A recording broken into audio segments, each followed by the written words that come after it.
눈 내리는 깊은 산골, 부모를 잃고 홀로 남은 어린 남매의 초가집에 하얀 여우가 나타나 새끼를 맡기고 사라졌습니다.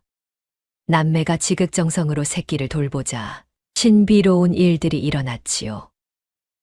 가난한 오누이와 신통한 새끼 여우의 이야기 바로 시작하겠습니다. 첩첩산 중 깊은 골짜기, 해가 제일 먼저 지고 달이 가장 늦게 떠나는 그곳에 낡은 초가집 한 채가 외로이 서 있었습니다. 지붕의 짚은 군데군데 썩어 들어가고 담장은 무너진 지 오래였지만 그 안에는 별이와 건이라는 오누이가 서로를 의지하며 살아가고 있었지요. 11살 누나 별이는 어린 나이에도 불구하고 9살 남동생 건이의 손을 꼭 잡고 하루하루를 버텨내고 있었습니다.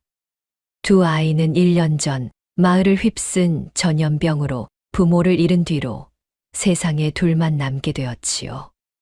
눈이 내리는 그날 밤도 오누이는 얇은 이불 하나를 나눠 덮고 서로의 체온으로 추위를 견디고 있었습니다. 마당에 쌓인 눈은 이미 무릎까지 차올랐고 방 안의 작은 불씨마저 꺼져갈 무렵이었지요. 건이는 배고픔에 잠을 이루지 못하고 뒤척였고 별이는 동생의 등을 쓰다듬으며 내일은 칡뿌리라도 캐러 가자고 나지막이 속삭였습니다. 바로 그때 마당 쪽에서 짐승의 울음소리가 들려왔습니다.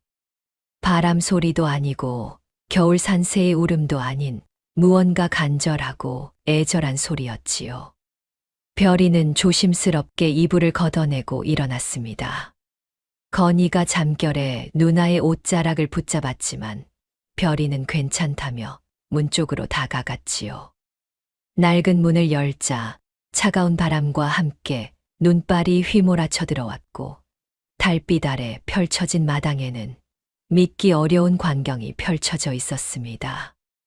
꼬리가 유난히 길고 털이 눈처럼 하얀 여우 한 마리가 마당 한가운데 서 있는 것이었습니다. 그 여우의 입에는 작은 새끼 여우가 물려 있었지요. 별이는 숨을 죽인 채 그 모습을 바라보았습니다.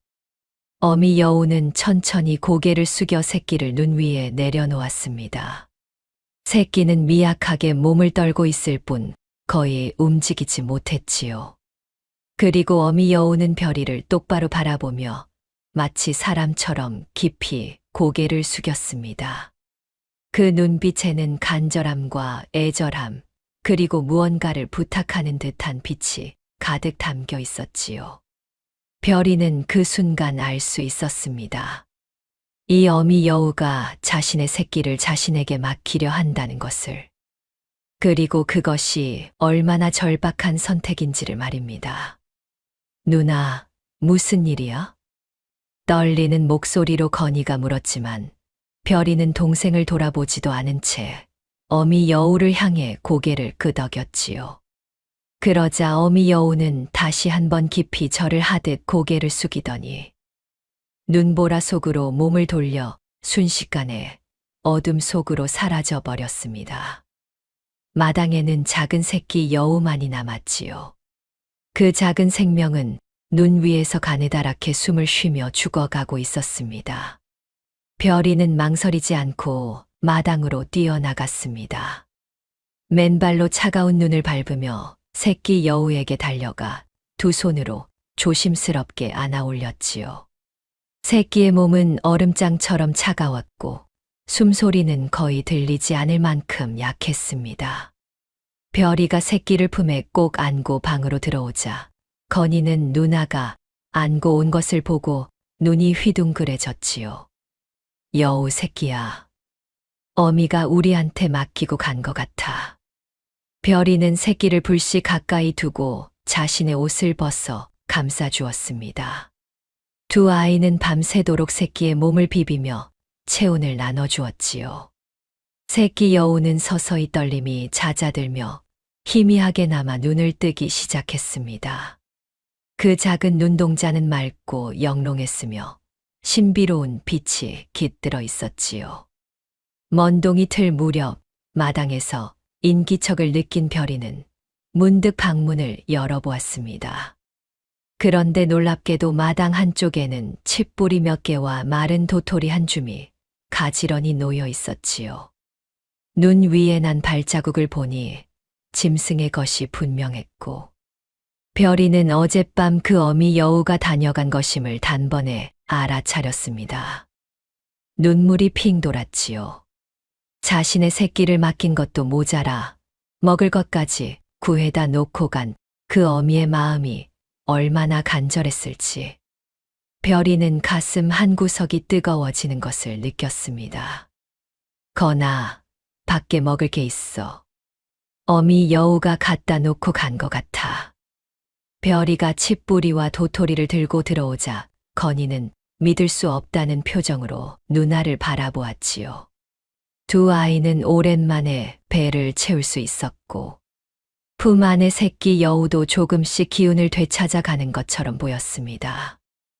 별이는 새끼의 하얀 털을 쓰다듬으며 생각했지요. 어미가 자신들을 믿고 맡긴 이 소중한 생명을 반드시 살려내겠다고 말입니다. 그날 이후로 이 온우의 집에는 신기한 일이 계속되었습니다.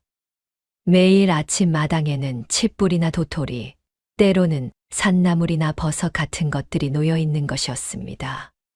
그 덕분에 오누이는 굶주림에서 벗어날 수 있었지요.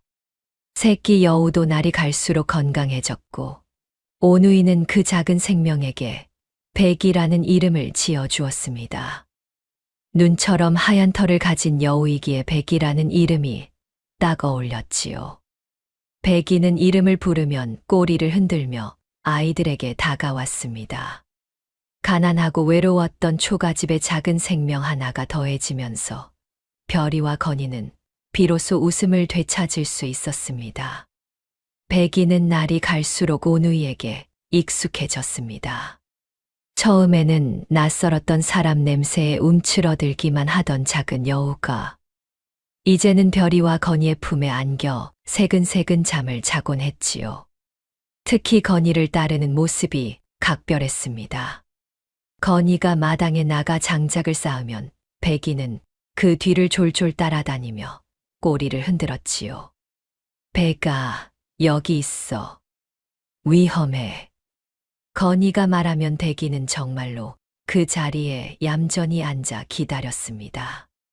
마치 사람의 말을 알아듣는 것처럼 영특했지요. 별이는 그런 백이를 보며 신기해했습니다. 보통의 어린 짐승이라면 사람의 말을 이해하기 어려울 텐데 백이는 달랐지요. 한 달쯤 지났을 무렵 백이의 몸집은 제법 커졌습니다. 처음 마당에 내려놓았을 때는 두 손으로 감쌀 수 있을 만큼 작았지만 이제는 건이의 무릎만 해졌지요. 하얀 털은 더욱 윤기가 흘렀고 꼬리는 길게 자라나 마치 부채를 펼쳐놓은 것처럼 아름다웠습니다. 어느 날 아침 별이가 마당에 나가보니 이상한 일이 벌어져 있었습니다. 며칠 전 별이가 심어둔 무씨가 벌써 싹을 틔운 거였지요.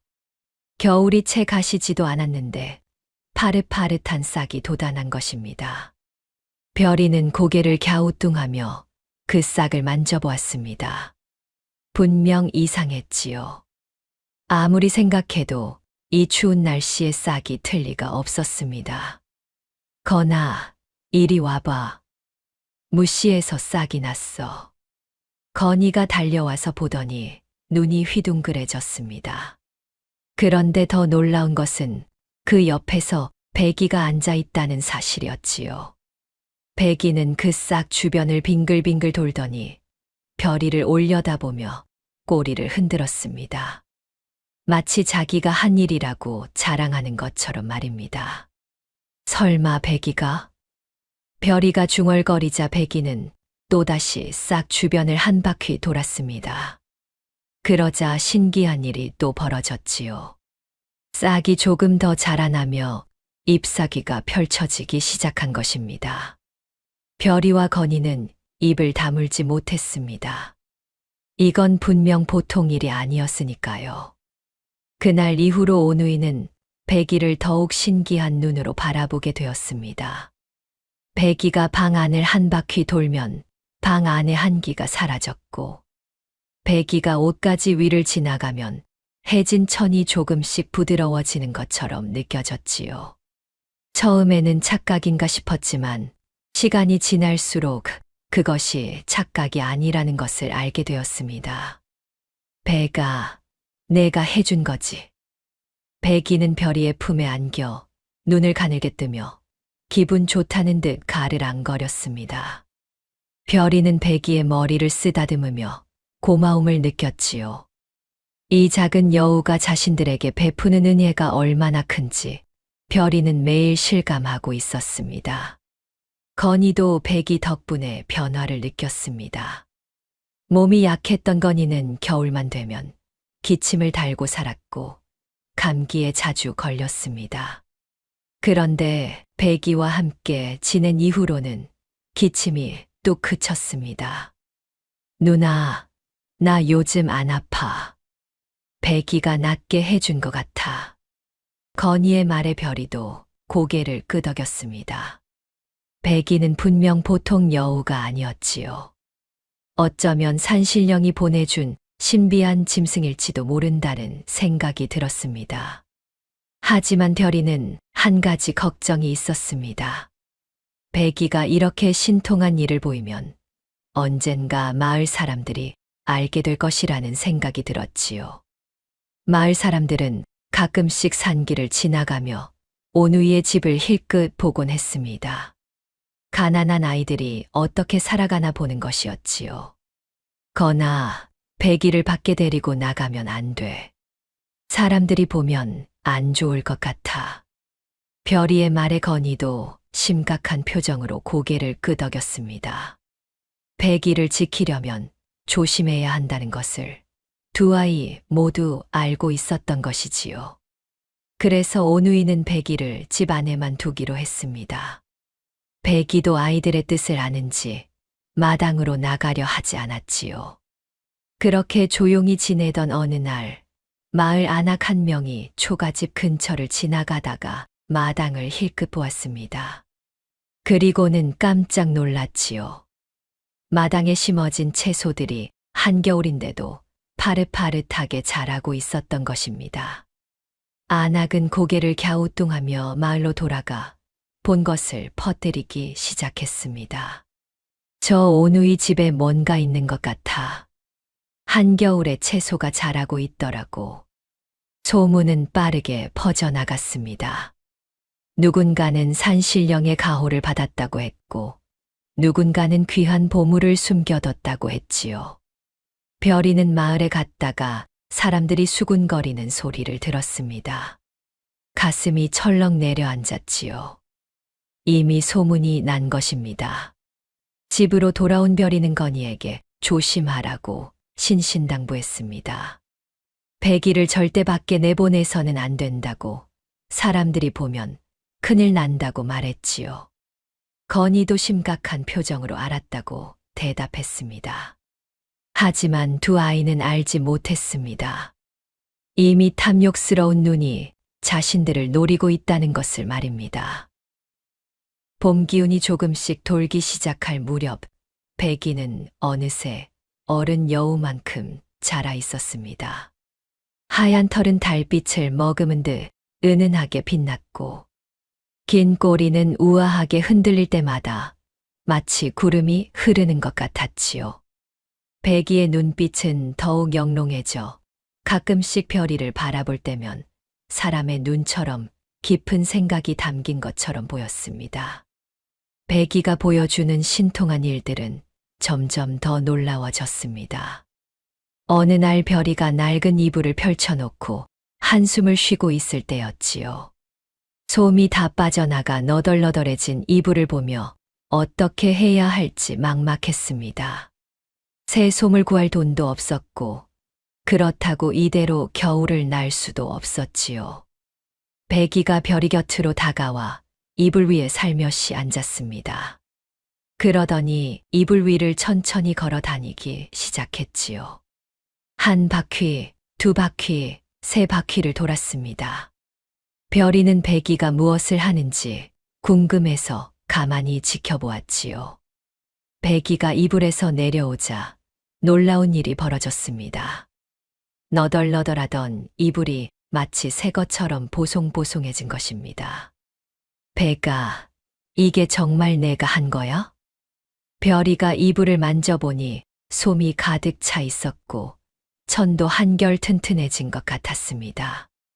백이는 별이를 올려다보며 꼬리를 살랑살랑 흔들었지요.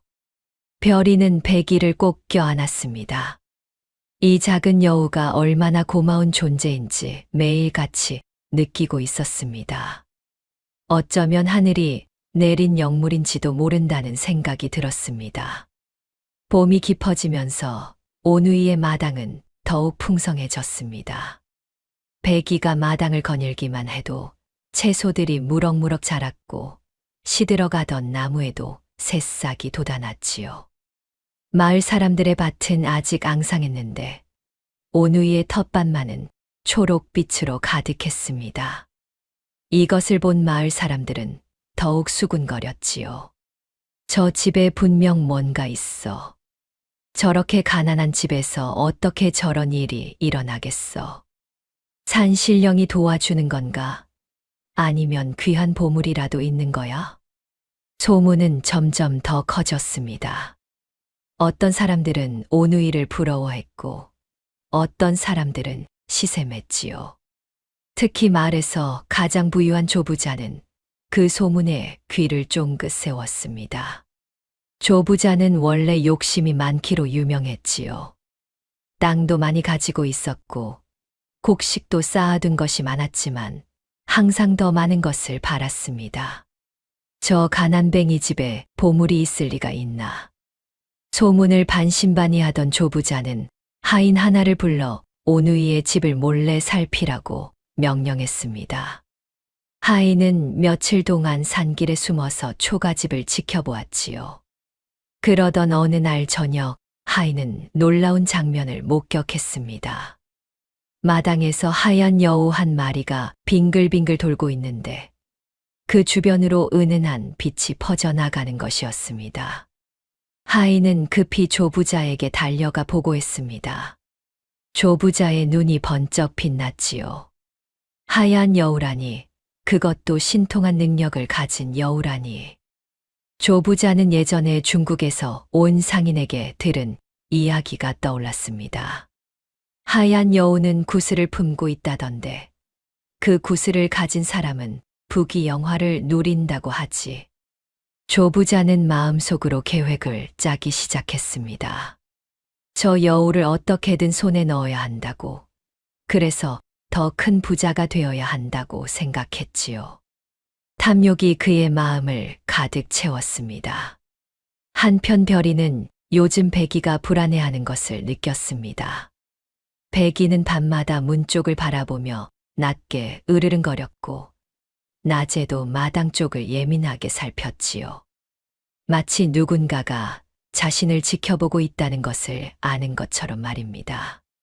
백아, 무슨 일이야? 왜 그래? 별이가 물어도 백이는 대답할 수 없었지만 그 눈빛만으로도 별이는 알 수 있었습니다. 무언가 좋지 않은 일이 다가오고 있다는 것을 말이지요. 별이는 건이에게도 조심하라고 했고 두 아이는 백이를 더욱 집 안 깊숙이 숨겼습니다. 하지만 조부자의 탐욕은 이미 멈출 수 없었습니다. 조부자는 1급 궁수들을 고용했고 여우를 잡는데 능숙한 도사까지 불렀지요. 밤중에 몰래 습격해서 여우를 산 채로 잡아올 계획이었습니다. 가난한 아이들이야 어떻게 되든 상관없다는 생각뿐이었습니다. 달이 둥글게 차오르는 밤, 조부자는 드디어 움직이기로 결심했습니다. 오누이는 그 사실을 전혀 알지 못한 채 백이와 함께 평화롭게 잠들어 있었지요. 하지만 어둠 속에서는 이미 탐욕스러운 무리가 산을 오르고 있었습니다. 몇 시간 전 조부자는 자신의 저택 사랑방에 앉아 술잔을 기울이며 만족스러운 미소를 지었습니다. 앞에는 3명의 궁수가 허리를 굽히고 서 있었고, 그 옆에는 도포를 걸친 도사 1명이 자리하고 있었지요. 내 말 잘 들어. 저 산골짜기 초가집에 하얀 여우가 있어. 그 여우를 산채로 잡아와야 해. 죽이면 소용없어. 궁수 중 하나가 고개를 끄덕이며 대답했습니다. 염려 마십시오. 짐승 사냥은 저희만 믿으시면 됩니다.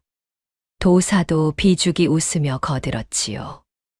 영물 여우라면 보통 방법으로는 어려울 수도 있습니다.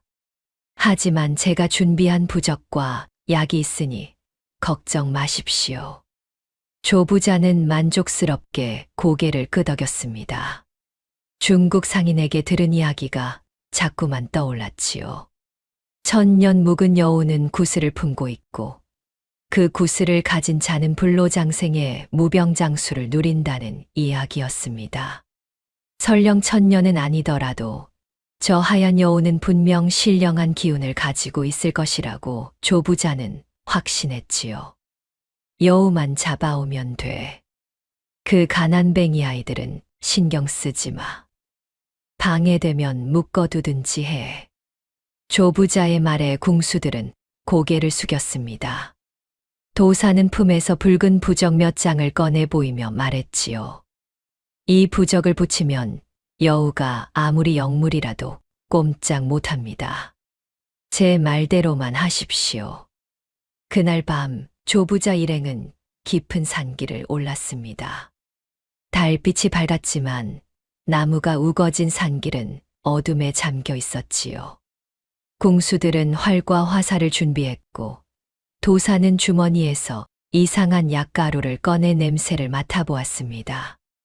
여우를 잠재울 약이라고 했지요. 초가집이 보이기 시작했습니다. 작고 초라한 집이었지만 달빛 아래에서는 평화롭고 고요해 보였지요. 마당에는 아무 움직임도 없었고 방 안에서는 희미한 불빛이 새어나오고 있었습니다. 조부자가 손짓으로 신호를 보내자 궁수들이 집을 에워쌌습니다. 조용히 들어가. 아이들이 깨기 전에 여우부터 찾자. 조부자의 속삭임에 궁수 하나가 살금살금 마당으로 들어섰습니다. 그 순간 방 안에서 날카로운 소리가 울려 퍼졌지요. 배기가 낯선 기운을 감지하고 지저댄 것입니다. 별이와 건이가 잠에서 깨어났습니다. 누나, 무슨 소리야? 건이가 겁에 질린 목소리로 물었습니다. 별이는 재빨리 배기를 안아 올렸지요. 배기는 몸을 부들부들 떨며 문 쪽을 노려보고 있었습니다. 별이는 본능적으로 위험을 느꼈습니다. 건아, 배기를 숨겨야 해. 누가 온 것 같아.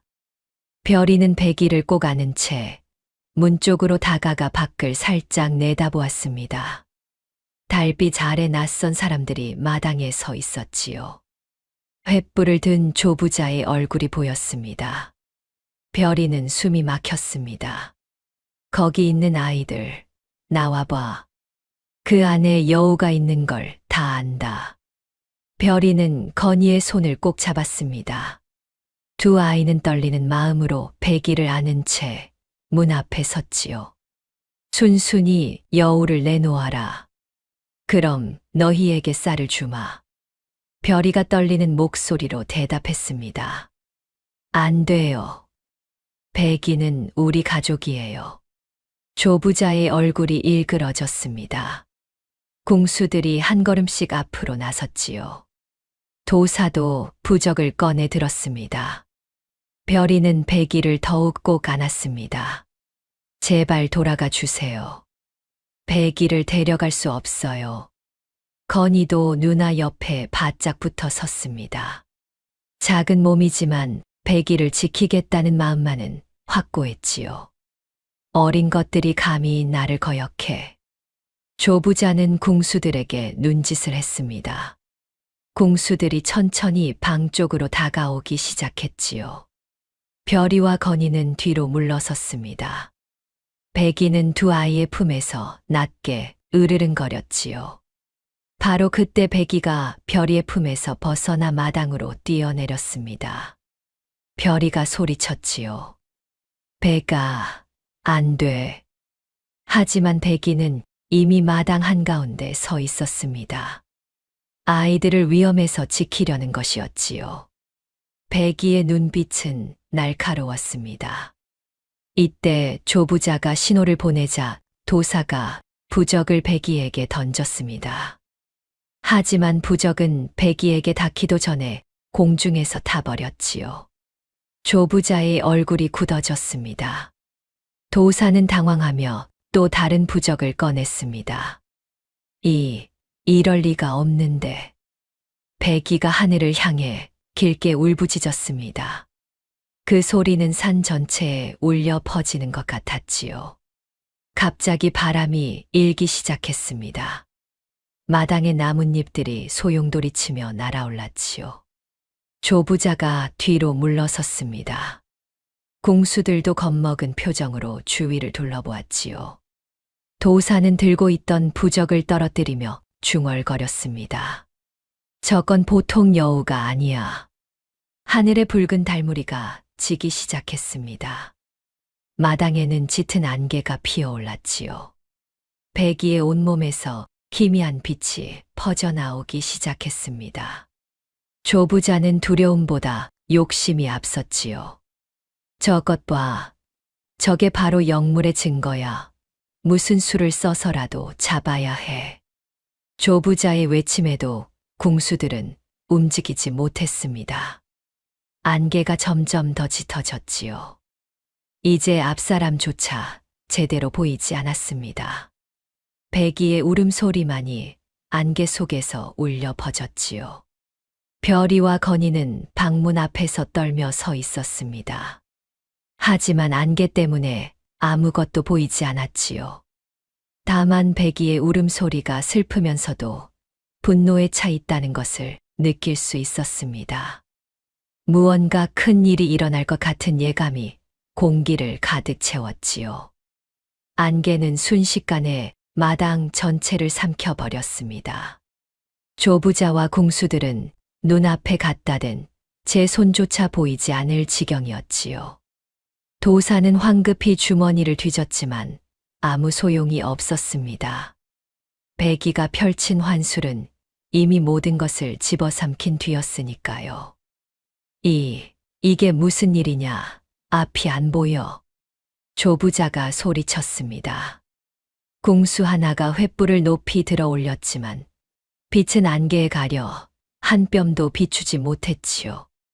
오히려 횃불빛이 안개를 더욱 불길하게 만들었습니다. 갑자기 안개 속에서 무언가가 움직이기 시작했습니다. 궁수들은 서로를 부르며 뒤로 물러섰지요. 조부자는 겁에 질린 목소리로 외쳤습니다. 다들 제자리에 서 있어. 흩어지면 안 돼. 하지만 안개는 사람들을 하나씩 갈라놓기 시작했습니다. 궁수 한 명이 동료의 손을 놓친 순간 그는 완전히 다른 세계에 와 있게 되었지요.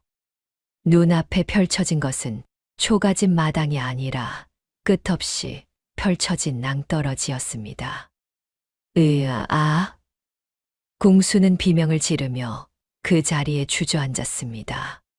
발 아래로 보이는 것은 까마득한 절벽이었지요. 한 걸음만 잘못 내디뎌도 떨어질 것 같았습니다. 궁수는 온몸을 부들부들 떨며 바닥에 엎드렸지요. 다른 궁수도 마찬가지였습니다. 그의 눈앞에는 거대한 맹수가 이빨을 드러낸 채 으르렁거리고 있었지요. 호랑이보다도 큰, 난생 처음 보는 짐승이었습니다. 궁수는 활을 들어 올렸지만 손이 너무 떨려 시위를 당길 수조차 없었지요. 세 번째 궁수는 불길에 둘러싸인 자신을 발견했습니다. 사방에서 타오르는 불꽃이 점점 가까이 다가왔지요. 뜨거운 열기가 피부를 태우는 것 같았습니다. 궁수는 비명을 지르며 제자리에서 뒹굴었지요. 도사는 부적을 꺼내 공중에 던졌습니다. 하지만 부적들은 모두 재가 되어 흩어졌지요. 도사의 눈앞에는 하얀 털을 가진 수백 마리의 여우가 나타났습니다. 여우들은 도사를 에워싸고 천천히 다가왔습니다. 도사는 혼비백산하여 뒤로 물러서다가 그만 넘어지고 말았지요. 조부자에게는 가장 달콤한 환상이 펼쳐졌습니다. 눈앞에 금은 보화가 가득한 동굴이 나타난 것이지요. 황금 덩어리들이 산처럼 쌓여 있었습니다. 금과 은으로 만든 그릇들이 빛을 발했지요. 진주와 비취가 바닥에 널려 있었습니다. 이하하. 이게 다. 조부자의 눈이 번쩍 뜨였습니다. 탐욕이 그를 완전히 사로잡았지요. 조부자는 황금을 향해 정신없이 달려갔습니다. 두 팔을 벌려 금덩어리를 안으려 했지요. 하지만 그가 품에 안은 것은 황금이 아니라 차가운 바위였습니다. 조부자는 멈추지 않았습니다. 더 큰 황금 덩어리가 저 앞에 보였지요. 조부자는 헐떡이며 달렸습니다. 발이 꼬이고 숨이 가빠졌지만 멈출 수 없었지요. 욕심이 그를 앞으로 내몰았습니다. 실제로 조부자는 산비탈을 향해 달리고 있었습니다. 돌부리에 걸려 넘어지고 가시덤불에 찢기면서도 계속 달렸지요. 환상 속에서는 황금을 향해 달리는 것이었지만 현실에서는 그저 산 아래로 굴러 떨어지고 있었습니다. 궁수들도 자신들이 본 환상에 사로잡혀 제풀에 지쳐 쓰러졌습니다. 낭떠러지를 본 궁수는 공포에 질려 기절했지요. 맹수를 본 궁수는 도망치다가 나무에 부딪혀 쓰러졌습니다. 불길을 본 궁수는 땅바닥을 구르다가 정신을 잃었지요. 도사는 환상에서 벗어나려 주문을 외웠지만 소용없었습니다. 여우들은 점점 더 가까이 다가왔지요. 도사는 비명을 지르며 산길을 따라 마을까지 도망쳤습니다. 얼마 후 안개가 서서히 걷히기 시작하자 붉은 달무리가 사라지고 마당에는 백이만이 홀로 서 있었습니다. 하지만 백이의 다리는 휘청거렸습니다. 너무 큰 힘을 쓴 것이었지요. 별이와 건이가 급히 달려왔습니다. 백이는 비틀거리며 쓰러질 듯했지요. 별이가 백이를 안으려는 순간 담장 너머에서 환한 빛이 비쳐왔습니다. 커다란 하얀 여우 한 마리가 나타난 것입니다.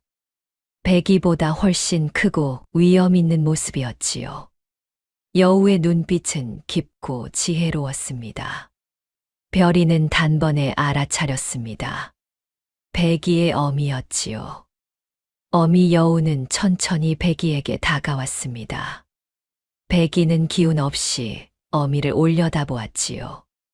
어미 여우는 백이를 정성스럽게 핥아주었습니다. 마치 수고했다고 잘했다고 말하는 것 같았지요. 백이가 마지막 힘을 다해 별이와 건이를 돌아보았습니다. 그 눈빛에는 아쉬움과 고마움이 담겨 있었지요. 백이는 천천히 별이의 손등을 핥았습니다. 건이의 뺨도 살짝 비볐지요. 백아, 가지마. 별이가 눈물을 흘리며 말했습니다. 건이도 울먹이며 백이를 붙잡으려 했지요. 하지만 백이는 고개를 저었습니다.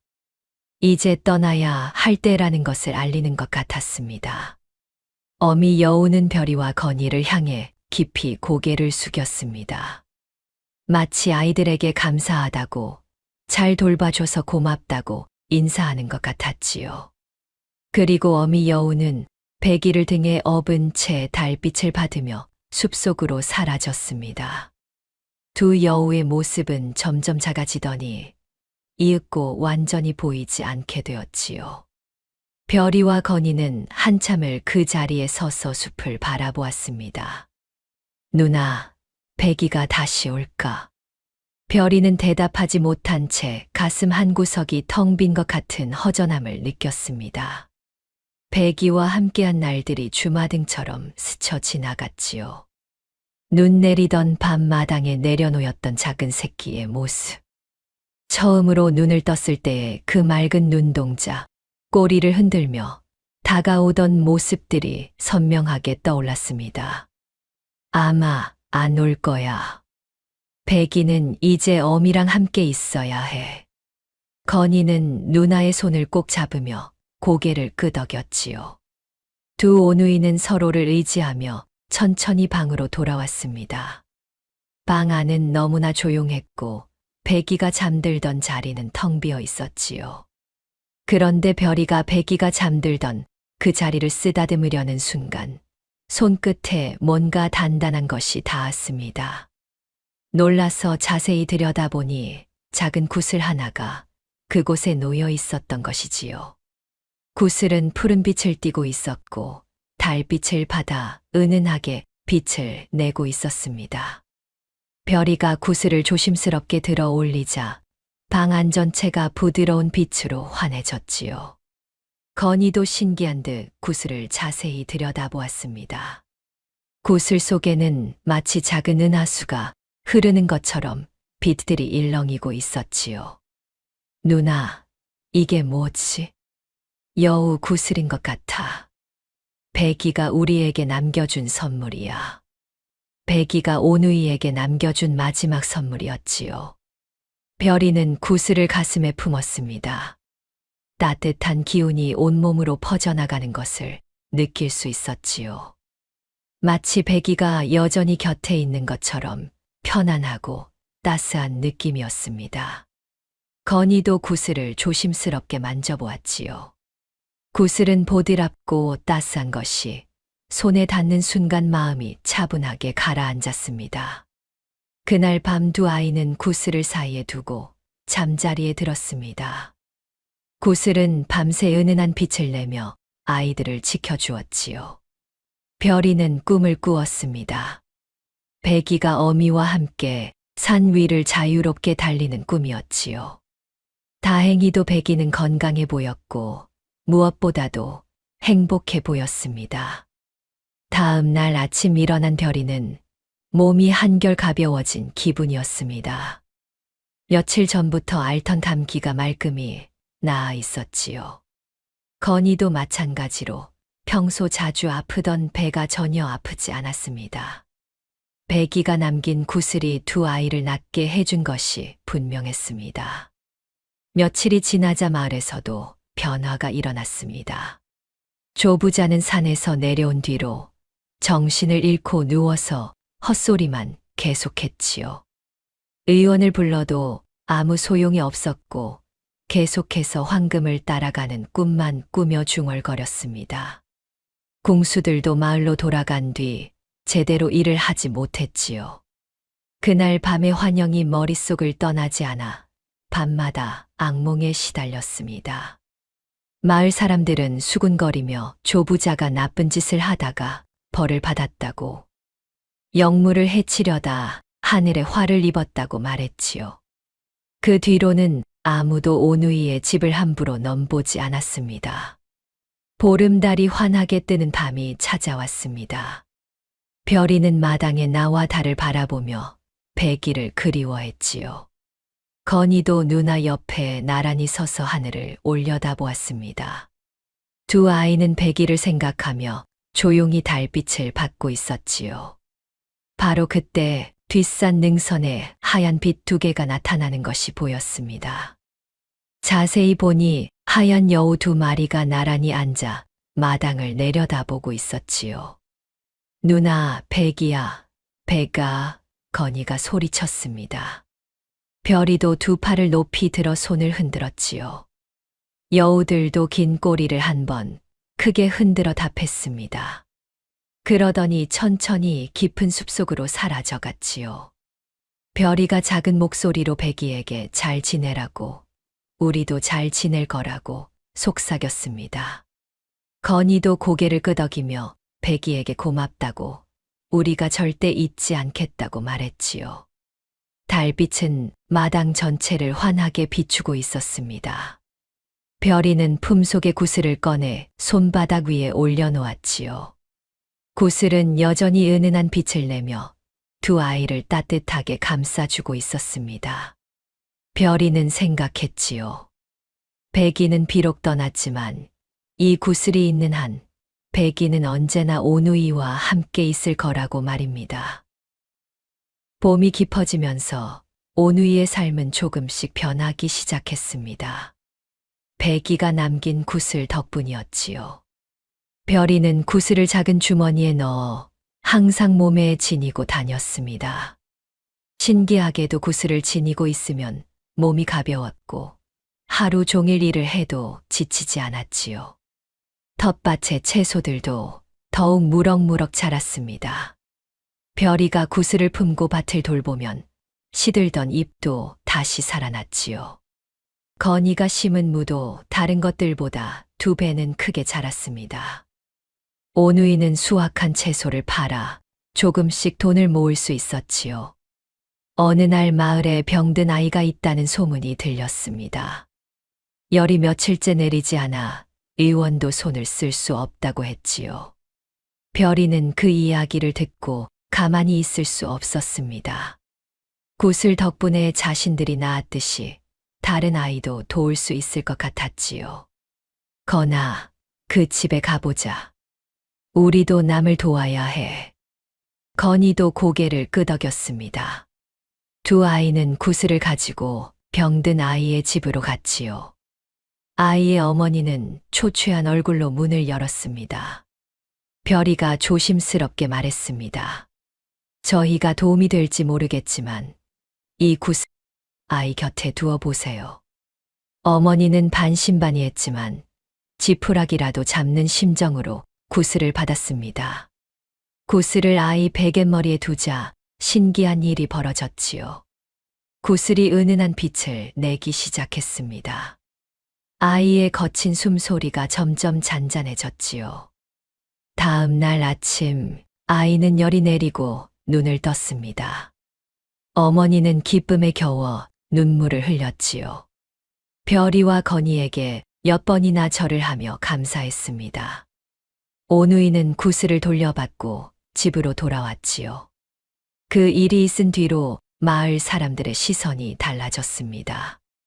가난한 아이들이라고 무시하던 사람들이 이제는 고개를 숙여 인사했지요. 아픈 사람이 있으면 별이와 건이를 찾았습니다. 오누이는 구슬을 가지고 가서 아픈 이들을 돌보았지요. 여름이 되자 마을에 큰 가뭄이 들어 논과 밭이 바짝 말라갔습니다. 사람들은 하늘의 기우제를 지냈지만 비는 오지 않았지요. 농사를 전부 망칠 지경이었습니다. 별이는 구슬을 들고 뒷산에 올랐습니다. 백이와 어미 여우가 있었던 그 자리였지요. 별이는 구슬을 하늘을 향해 높이 들어 올렸습니다. 그리고 간절히 빌었지요. 백아, 마을에 비가 필요해. 부디 도와줘. 구슬이 환하게 빛나기 시작했습니다. 맑던 하늘에 구름이 모여들었지요. 놀랍게도 얼마 지나지 않아 빗방울이 떨어지기 시작했습니다. 처음에는 보슬비였지만 점점 굵어졌지요. 마을 사람들은 기뻐하며 빗속으로 뛰어나갔습니다. 별이가 비를 내리게 했대. 저 구슬이 정말 신령한가 봐. 소문은 빠르게 퍼져나갔습니다. 하지만 별이는 자랑하지 않았지요. 그저 백이가 도와준 것이라고 생각했습니다. 건이도 누나처럼 조용히 감사할 뿐이었지요. 가을이 되었습니다. 오누이는 이제 가난에서 벗어났습니다. 구슬 덕분에 농사가 잘 되었고 아픈 이들을 도와주며 받은 감사의 마음들이 쌓였지요. 사람들은 쌀과 옷가지를 가져다 주었습니다. 낡은 초가집도 조금씩 수리할 수 있었지요. 하지만 별이와 건이는 욕심을 부리지 않았습니다. 필요한 것만 받아들였고 나머지는 더 어려운 사람들에게 나눠주었지요. 두 아이는 백이에게서 은혜를 갚는 법을 배웠던 것이었습니다. 보름달이 뜨는 밤마다 별이와 건이는 마당에 나왔습니다. 뒷산을 바라보며 백이를 생각했지요. 그러면 가끔 하얀 그림자 두 개가 능선에 나타났습니다. 백이와 어미였지요. 오누이는 손을 흔들었고 여우들도 꼬리를 흔들어 답했습니다. 백아, 우리 잘 지내고 있어. 내가 준 구슬 덕분이야. 별이가 속삭였습니다. 구슬은 품속에서 따스하게 빛났지요. 달빛 아래 오누이의 모습은 평화로웠습니다. 가난했지만 마음만은 풍요로웠지요. 백이가 남긴 구슬은 단순히 병을 낫게 하고 복을 부르는 것만이 아니었습니다. 오누이에게 남을 돕는 기쁨을 알려주었고 감사하는 마음을 가르쳐 주었지요. 세월은 흘러 별이와 건이는 어른이 되었습니다. 두 남매는 여전히 그 깊은 산골짜기에서 살았습니다. 초가집은 이제 기와집으로 바뀌어 있었지요. 별이는 마을의 아픈 이들을 돌보는 일을 계속했습니다. 구슬의 힘을 빌려 수많은 사람을 낫게 했지요. 건이는 마을 사람들에게 농사를 가르쳤습니다. 구슬 덕분에 얻은 지혜를 나누었지요. 두 남매는 마을에서 가장 존경받는 사람이 되었습니다. 어느 가을날 별이는 뒷산에 올랐습니다. 백이와 어미를 마지막으로 본 지도 벌써 오래되었지요. 별이는 구슬을 품고 산길을 올랐습니다. 단풍이 온 산을 물들이고 있었지요.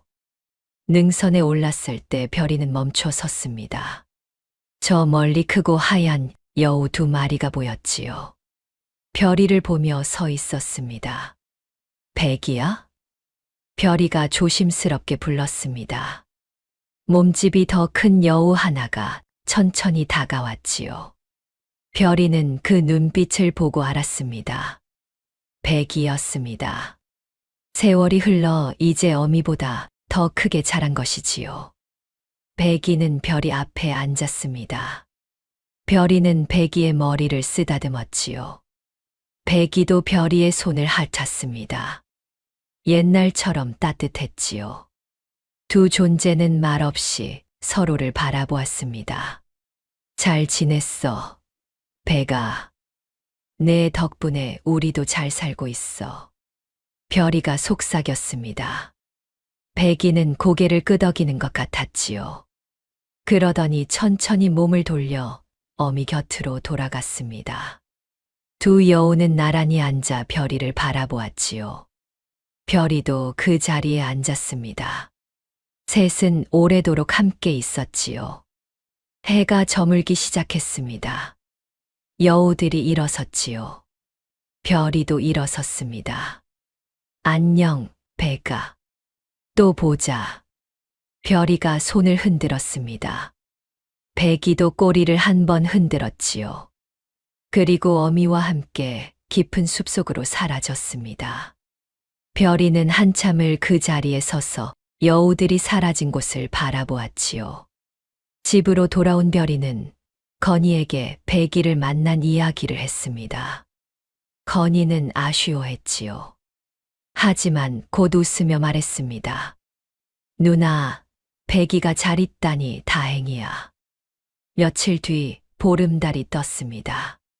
별이와 건이는 마당에 나와 달을 바라보았지요. 뒷산 능선에 하얀 그림자 두 개가 나타났습니다. 백이와 어미였지요.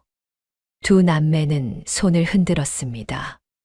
세월은 흘러 보은의 구슬과 달빛 여우 이야기는 마을을 넘어 퍼져나갔지요. 사람들은 보름달이 뜨는 밤이면 뒷산을 바라보았습니다. 하얀 여우 두 마리가 나타나 마을을 지켜준다고 믿었지요. 실제로 가끔 하얀 여우들이 목격되었습니다. 아픈 아이가 있는 집 근처에 나타나기도 했고, 어려움에 처한 사람 앞에 나타나기도 했지요. 사람들은 그것이 백이와 그 후손들이라고 믿었습니다. 오누이의 가난한 초가집은 이제 사라졌지만 그 자리에는 작은 사당이 세워졌습니다. 사람들은 그곳에서 배기를 기렸지요. 사당 앞에는 하얀 여우의 석상이 조그맣게 세워져 있었습니다. 사람들은 그 앞에서 감사의 마음을 전했지요. 보름달이 뜨는 밤이면 지금도 사람들은 뒷산을 바라봅니다. 달빛 아래 하얀 여우의 그림자를 찾지요. 짐승일지라도 은혜를 잊지 않는다는 백이와 오누이의 이야기를 떠올리며 말입니다. 오늘 이야기가 마음에 잔잔한 여운을 드렸다면 앞으로도 흥미로운 이야기로 찾아뵐 수 있도록 좋아요와 댓글 남겨주시기 바랍니다. 평안과 행복이 가득한 하루 되시길 기원하겠습니다. 꼬마야담이었습니다.